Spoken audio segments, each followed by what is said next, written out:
नमस्कार प्रिय विद्यार्थियों, एक बार पुनः आपका फिर द EKTS एकेडमी के YouTube चैनल पर पुनः स्वागत करता हूं एक बार फिर। और हम पढ़ रहे थे उपसर्ग, और उपसर्गों में हमने उपसर्ग के दोनों प्रकार पढ़ लिए थे, एक तो तत्सम उपसर्ग और एक हिंदी के उपसर्ग। और हिंदी के उपसर्गों के साथ हमने अव्यय सहित जो उपसर्ग होते हैं उनका भी अध्ययन कर लिया था। अब हम लास्ट पढ़ते हैं विदेशी उपसर्ग। अब विदेशी उपसर्ग कौन से होते हैं इनको समझना टॉपिक रहेगा अपना विदेशी उपसर्ग। अब विदेशी उपसर्ग मुख्य रूप से अरबी और फारसी और मुख्य रूप से अंग्रेजी भाषाओं के शब्दों के साथ मिलकर बने होते हैं। तो मुख्य रूप से वे उपसर्ग कौन कौन से होते हैं, देखो तो एक पहला उपसर्ग होता है, इसमें उसी तरीके से इनका अध्ययन करेंगे। अल का अर्थ क्या होता है, देखो अल का अर्थ होता है निश्चित। क्या होता है अल का अर्थ? निश्चित। तो देखो अब इनके साथ शब्दों को जोड़ते हैं। अल का अर्थ होता है निश्चित, तो जैसे अलमस्त, अलमस्त जो निश्चित रूप से क्या है, मस्त है। जैसे अलविदा, अलविदा, अलबेला, अलविदा, अलबेला। तो मुख्य रूप से इनमें क्या है, देखो अलमस्त, अलविदा, अलबेला।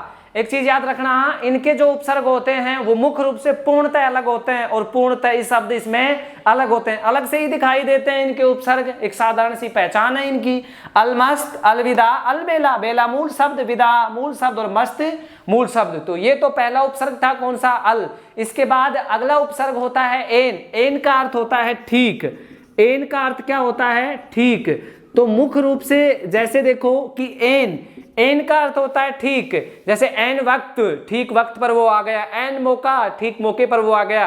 एन इनायत और एन आदमी। जैसे देखो एन वक्त, ठीक वक्त पर वो आ गया। जैसे ही एन मौका, एन मौका, एन आदमी, एन आदमी मतलब जो आदमी ठीक है। एन मौका, एन वक्त, एन आदमी, एन इनायत, एन इनायत जिसकी सच्ची कृपा होती है वो एन इनायत होता है। तो इसमें मुख्य रूप से एन तो क्या है? उपसर्ग है, और वक्त क्या है? मूल शब्द। ऐसे ही एन मौका, एन आदमी, एन इनायत। ऐसे ही अल उपसर्ग मस्त, अलविदा, अलबेला। तो दो उपसर्ग हुए, विदेशी उपसर्ग दो हुए, एक तो अल और एक एन। इसके बाद अगला उपसर्ग होता है कम। कम का अर्थ क्या होता है? न्यून। कम का अर्थ क्या होता है? न्यून।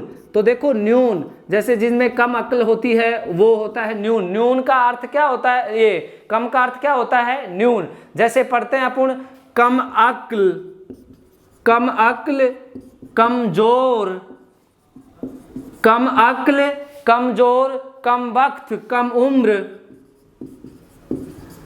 कम उम्र, कम वक्त,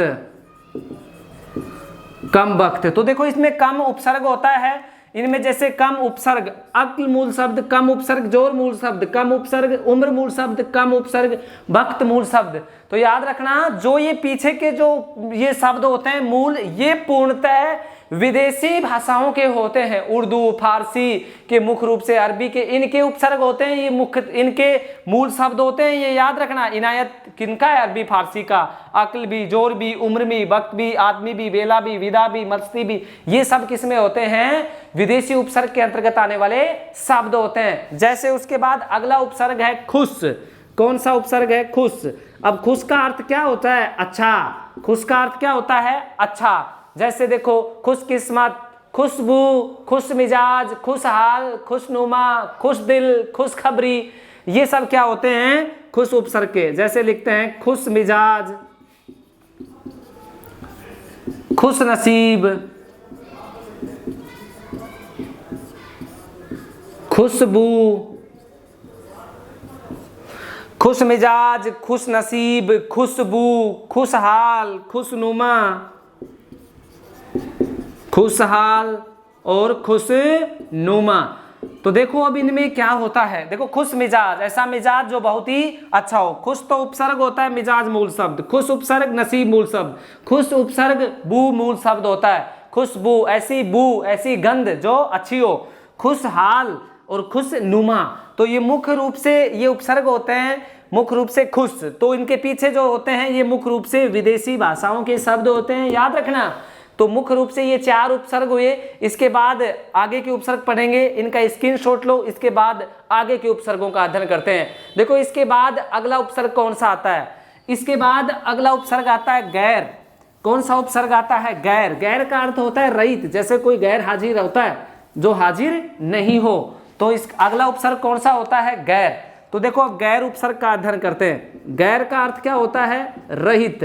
तो देखो जैसे गैर हाजिर होता है, मुख्य रूप से गैर जरूरी होता है जो जरूरी नहीं हो, गैर कानूनी होता है, गैर सरकारी होता है, गैर कौम होता है, गैर जिम्मेदार होता है। तो ये मुख्य रूप से होते हैं गैर के सहित लगने वाले शब्द। जैसे देख समझते हैं कि गैर कानूनी जो कानूनी रहित हो, गैर हाजिर जो हाजिर नहीं हो, हाजिर से जो अलग हो, उपस्थित नहीं हो। जैसे गैर जरूरी जो मुख्य रूप से वहां पर जरूरी नहीं था, गैर जरूरी मुख्य रूप से वहां पर वो जरूरी नहीं था। जैसे गैर जिम्मेदार, गैर जिम्मेदार व्यक्ति है ये जिम्मेदारी नहीं निभा सकता।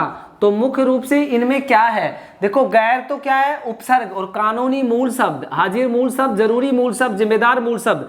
तो ये जो अलग ही दिखाई दे रहे हैं ना, अलग जो दिखाई देते हैं वो मूलतः विदेशी उपसर्ग होते हैं, जो थोड़े से मुख्यतः हिंदी के और संस्कृत के जो उपसर्ग होते हैं इनसे थोड़े से हटके अलग होते हैं। तो ये मुख्य रूप से विदेशी उपसर्ग होते हैं, और मुख्यतः अधिकतर इसमें बै से शुरू होने वाले शब्दों के उपसर्ग अधिकतर प्रयोग में लिए जाएंगे। जैसे अब आगे लगातार बै के पढ़ेंगे अपन 7-8, तो बै के उपसर्ग कौन कौन से होते हैं। जैसे उसके बाद अगला उपसर्ग पढ़ते हैं बै। बै का अर्थ होता है क्या, साथ। क्या अर्थ होता है बै का, साथ या लिए। क्या अर्थ होता है बै का अर्थ, साथ या लिए। बै का अर्थ होता है साथ या लिए। जैसे बै मुश्किल होता है जो मुश्किल के साथ हो, बै मुश्किल होता है। बै दौलत होता है जो बिना दौलत के होता है। बखूबी होता है जिसमें खूबी बहुत होती है, बखूबी, ठीक है, जो खूबी के साथ होता है। जैसे बै शर्तें होती है, भाई ये शर्तें आपके लिए लागू रहेंगी शर्तों के साथ। तो यहां पर क्या है, देखो बै तो उपसर्ग है और मुश्किल मूल शब्द है, बै उपसर्ग है, दौलत मूल शब्द है, बै उपसर्ग है, खूबी मूल शब्द है, बै उपसर्ग है और शर्तें मूल शब्द है। तो ये तो कौन सा उपसर्ग था, बै उपसर्ग। उसके बाद अगला उपसर्ग होता है बद। देखो बद, बद का अर्थ होता है बुरा। क्या अर्थ होता है, बुरा। सॉरी, बद उपसर्ग, बद में अर्थ होता है बद का बुरा। जैसे होता है देखो, जैसे बदकिस्मत होती है किसकी, किसी की बदकिस्मत होती है ना, तो बुरी जिसकी किस्मत होती है। एक होता है बदनाम, जिसका नाम तो है लेकिन वो बुरा है, बुरा नाम है, वो क्या हो जाएगा, बदनाम। जैसे बदमिजाज, बदमिजाज होता है, बदचलन होता है, बदचलन, बदकिस्मत, बदचलन, बदनाम। फिर उसके बाद में बखूबी, फिर उसके बाद बदनसीब,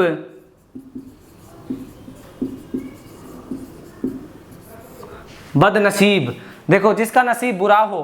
देखो बदकिस्मत इसमें मूल शब्द है, नाम इसमें मूल शब्द है, नसीब इसमें मूल शब्द है, चलन इसमें मूल शब्द है। इनके आगे बद बद बद और बद लग गया तो बद का अर्थ होता है बुरा, इनके अर्थ में परिवर्तन कर दिया। तो ये एक उपसर्ग होता है कौन सा, बद। और इसके बाद में एक उपसर्ग होता है बा। बा का अर्थ होता है अनुसार या साथ में। देखो एक उपसर्ग और होता है बा। बा का अर्थ होता है अनुसार और होता है इसका अर्थ साथ में। इसका अर्थ होता है बा अनुसार या साथ में। तो देखो बा का अर्थ जैसे बाकायदा होता है, बाइज्जत होता है, बाअदब होता है। जैसे बाकायदा होता है, बाअदब होता है, बाइज्जत होती है, इज्जत के जो साथ है, ठीक है, अदब के जो साथ है, अदब के अनुसार है, कायदे के अनुसार जो रहता है। तो बा उपसर्ग कायदा मूल शब्द, बा उपसर्ग अदब मूल शब्द, बा उपसर्ग इज्जत मूल शब्द। तो मुख्यतः ये उपसर्ग हुए विदेशी भाषाओं के। इसके बाद और उपसर्ग पढ़ते हैं, यहां तक इनका स्क्रीनशॉट लो, उसके बाद अगला उपसर्ग पढ़ते हैं। देखो अगला उपसर्ग कौन सा है, देखो अगला उपसर्ग है बिला। बिला क्या होता है, बिला का अर्थ होता है बिना। मूलतः अटपटे शब्द लगते हैं ये, लेकिन एग्जाम में पूछ लिए जाते हैं। अगला कौन सा होता है, बिला। बिला का अर्थ होता है बिना। बिला का अर्थ क्या होता है, बिना। जैसे बिला वजह के, क्या होता है, बिला वजह के। बिला शर्त, बिला कानून, बिला दिमाग, बिला कसूर, वो अपन बिना बोलते हैं लेकिन वो बिला होता है। जैसे देखो बिला कानून, बिला कानून, बिला शर्त जो शर्त के बिना हो, बिला वजह जो बिना किसी वजह के हो, तो बिला वजह, बिला कानून, बिला शर्त, बिला वजह, मुख्यतः जैसे बिला मुख्य रूप से जैसे एक शब्द होता है बिला कानून भी हो गया, बिला शर्तें भी हो गया, और मुख्य रूप से अगला जैसे बिना दिमाग और बिला कसूर, बिला दिमाग अपन बोल देते हैं क्या उसको, बिना दिमाग। तो बिला दिमाग, बिला का अर्थ होता है बिना या रहित, जो दिमाग के बिना है, जो रहित है। जैसे बिला कसूर बोल देते हैं जिसका कोई भी कसूर नहीं था, बिला कसूर। ठीक है, तो मुख्य रूप से इसमें कौन कौन से उपसर्ग है, कौन सा इसमें मूल शब्द है, बिला उपसर्ग है, कानून मूल शब्द, शर्त मूल शब्द, दिमाग मूल शब्द, वजह मूल शब्द और कसूर मूल शब्द। तो ये कौन सा उपसर्ग था, बिला। बिला का अर्थ होता है बिना। उसके बाद अगला उपसर्ग है बे। बे का अर्थ होता है अभाव या रहित। याद रखना बहुत मोस्ट है बे उपसर्ग। तो बे का अर्थ क्या होता है, अभाव रहित। क्या अर्थ होता है, अभाव या रहित।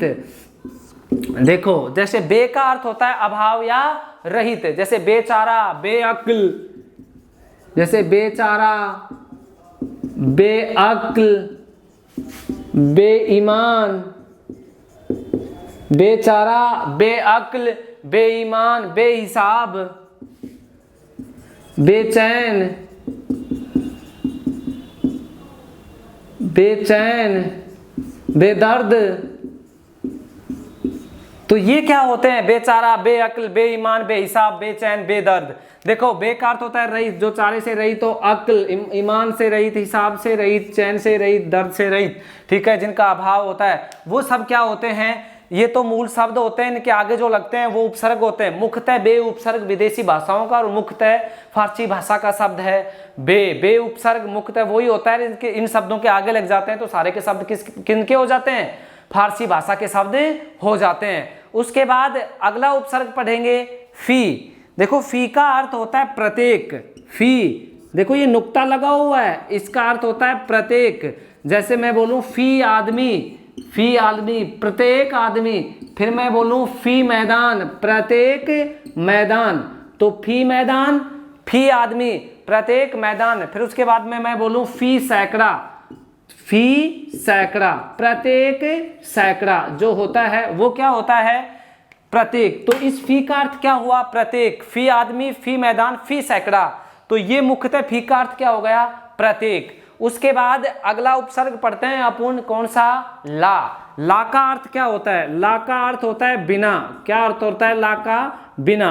बिना जैसे लावारिस हो जाएगा, क्या हो जाएगा, जिसका कोई भी वारिस नहीं हो, वो क्या होता है, लावारिस होता है। जैसे लाइलाज होता है, जिसका कोई भी इलाज नहीं हो। जैसे लापता होता है, जिसका कोई भी पता नहीं हो। लावारिस, लाइलाज, लापता, लाजवाब, लाजवाब, लाजवाब। तो मुख्य रूप से ये ला उपसर्ग होते हैं। इनमें वारिस, इलाज, पता और जवाब इसमें क्या होते हैं, मूल शब्द होते हैं। तो याद रखना ये यहाँ तक उपसर्ग हुए मुख्य रूप से विदेशी भाषाओं के। इसके बाद अगला उपसर्ग पढ़ते हैं दर। देखो दर का अर्थ ही में होता है, दर के साथ कभी भी में का प्रयोग नहीं किया जाता। बहुत शब्द शुद्धियों में कई बार पूछ लिया जाता है। तो दर एक उपसर्ग होता है और दर में मुख्य रूप से देखो मूल शब्द कैसे जोड़ेंगे इसमें। तो जैसे दर उपसर्ग लिखा, इसके बाद मैंने हकीकत शब्द लिखा, तो दर हकीकत, तो इसका अर्थ होता है हकीकत में। जैसे दरकार होता है, हमें इस चीज की बहुत ज्यादा जरूरत है, दरकार है। फिर उसके बाद में जैसे दरमियान होता है, तो जैसे दरमियान, ये विदेशी शब्द होते हैं मुख्य रूप से अरबी और फारसी भाषाओं के। जैसे दरमियान, जैसे दरकिनार होता है, दरकिनार, जिसको हमने दरकिनार कर दिया हो, हमसे अलग कर दिया गया हो, ठीक है, वो होता है दरकिनार, सॉरी किनार की ना रे। तो मुख्य रूप से इनमें हकीकत मूल शब्द है, कार मूल शब्द है, मियान मूल शब्द है, किनार मूल शब्द है। यहाँ पर जवाब मूल शब्द है, वारिस मूल शब्द है, इलाज मूल शब्द है, पता मूल शब्द है, सैकड़ा, मैदान और आदमी यहाँ मूल शब्द हैं। तो यहाँ तक इस चीज को याद रखना, ये विदेशी मुख्य रूप से उपसर्ग थे। इसके बाद में 3-4 उपसर्ग और बचते हैं विदेशी। और मुख्य रूप से पिछले एसटीसी का एग्जाम में वहीं से एक सवाल पूछा गया था। तो अब 3-4 उपसर्गों का और अध्ययन करेंगे। यहां तक इन उपसर्गों को आप समझ पाए तो इनका स्क्रीनशॉट लो, उसके बाद आगे के उपसर्गों का अध्ययन करते हैं। तो देखो अगला उपसर्ग कौन सा होता है, अगला उपसर्ग होता है ना। एक उपसर्ग होता है ना, और अपन ने एक नया उपसर्ग पढ़ा था, नया उपसर्ग होता है हिंदी का, उसका अर्थ भी होता है नहीं, उसका अर्थ भी क्या होता है नहीं। जैसे नपुंसक, नास्तिक, ये उपसर्ग पढ़े थे। देखो ना का अर्थ क्या होता है, ना का अर्थ होता है बिना। क्या अर्थ होता है ना का, बिना।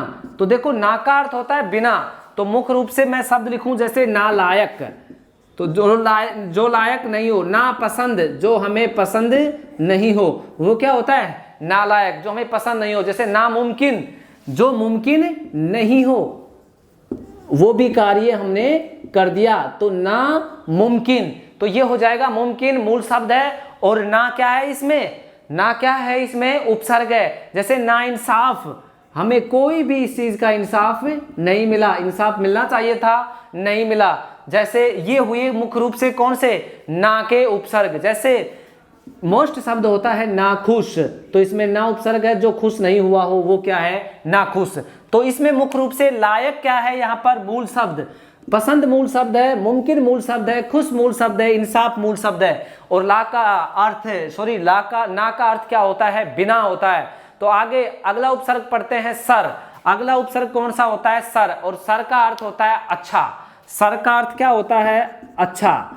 तो देखो अच्छा, जैसे मुख्य रूप से शब्द के साथ जुड़े सरकार, जैसे सरपंच, जैसे सरकार हुआ, सरपंच हुआ, मुख्य रूप से सरनाम हुआ और सरदार हुआ, सरनाम हुआ और सरदार हुआ। तो देखो इनमें ये क्या है, कार मूल शब्द है मैंने बताया, पंच मूल शब्द है, नाम मूल शब्द है, दार मूल शब्द है। एक अच्छे की विशेषता बताते हैं ये मुख्य रूप से, ऐसा कार्य करने वाली जो बहुत अच्छी हो वो सरकार कहलाती है, ऐसा पंच जो सब में सबसे अच्छा हो सरपंच कहलाता है, ऐसा नाम जो सब में अच्छा हो, ऐसा दार एक व्यक्ति होता है, व्यक्तियों में जो श्रेष्ठ होता है वो सरदार कहलाता है। जैसे उसके बाद में हम, एक उपसर्ग आता है हम का अर्थ क्या होता है, हम का अर्थ होता है साथ। क्या होता है, साथ या समान। क्या अर्थ होता है, साथ या समान। जैसे कहते हैं कि हम सफर होता है, जो हमारे साथ सफर करता है, हम सफर होता है, हम सफर होता है, हमारे साथ सफर करता है। हम रहा होता है, क्या होता है, हम रहा, जो हमारे साथ एक राह में चलता है, वो कौन सा होता है, हम रहा होता है। उसके बाद में हम वतन होता है, हमारे वतन के जो साथ होता है, हम हमारे वतन के साथ हैं, हम वतन होता है। हम दर्द होता है, हम दर्द होता है, हम दर्द। उसके बाद हम उम्र, अगला क्या होता है, हम उम्र, जो हमारी उम्र के जैसा है, साथ है, अब हमारी उम्र के समान है, जो जैसे हम शक्ल, जो हमारी शक्ल के समान है। तो ऐसे मुख्य रूप से इनमें सफर क्या है, मूल शब्द है, रहा क्या है, मूल शब्द, वतन क्या है, मूल शब्द, शक्ल क्या है, मूल शब्द, उम्र क्या है, मूल शब्द, और दर्द क्या है, मूल शब्द है। इसके बाद अगला एक उपसर्ग है हर। कौन सा उपसर्ग है, हर। हर का अर्थ होता है प्रत्येक, हर का अर्थ क्या होता है, प्रत्येक। तो इसमें कौन कौन से शब्दों के साथ ये लगता है, जैसे होता है हर वक्त, एक वक्त का अर्थ होता है समय, समय जो हर वक्त चलता रहे, हर समय चलता रहे। जैसे हर रोज, हर रोज क्या होता है, हर रोज। उसके बाद में हर एक, जो प्रत्येक व्यक्ति है उसको हर एक कहा जाता है, हर एक व्यक्ति होता है। जैसे हर तरफ होती है, हर घड़ी होती है, हर तरफ जो बात पहुंच गई, हर तरफ, हर घड़ी, प्रत्येक समय पे जो बात चलती है वो क्या हो जाएगी, हर घड़ी हो जाएगी। जैसे हर कोई हो जाएगा, हर चीज हो जाएगी, हर कोई, हर चीज, हर चीज। तो देखो अब इनमें क्या है, हर उपसर्ग है, हर उपसर्ग के बाद वक्त मूल शब्द है, रोज मूल शब्द है, एक मूल शब्द है, तरफ मूल शब्द है, घड़ी मूल शब्द है, कोई मूल शब्द है, और चीज यहाँ पर क्या है, चीज यहाँ पर मूल शब्द है। तो मुख्यतः ये थे विदेशी भाषाओं के उपसर्ग। पिछले एग्जाम में एसटीसी में मुख्य रूप से सीधा सा सवाल पूछा गया था कि निम्न में से कौन सा उपसर्ग विदेशी भाषाओं का उपसर्ग है।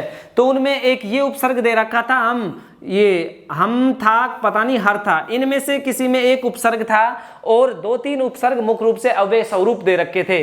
तो मुख्य रूप से इनमें से ही था, मुख्य रूप से कौन सा उपसर्ग, विदेशी उपसर्ग।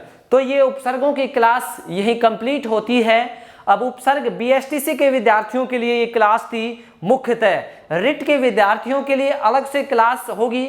ये पूर्णतः क्लास थी बीएसटीसी और पीटीटी के विद्यार्थियों के लिए।